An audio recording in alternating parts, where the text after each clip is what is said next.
तर चला पीठ मळून घेतले मी. पीठ मळायचं सोपं आहे हो, पण भाजीला काय बनवायचं ते लय अवघड आहे. तर मलाच नाही बरं का, प्रत्येक गृहिणीला ते अवघड आहे. तर चला म्हटलं पीठ मळून ठेवून चहा पिऊया. चहा पिल्याशिवाय काही सुचणार नाही. खूप थंडी आहे बरं का आमच्याकडं.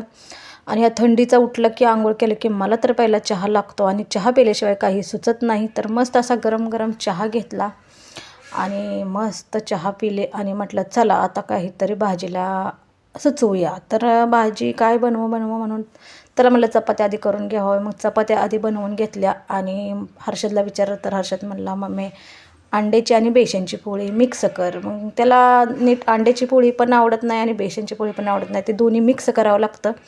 तर ही अंडा आणि बेसनची पोळी आहे बघा. त्यात मी कोथिंबीर, कांदा, लसूण, चटणी सगळं घातलं आहे.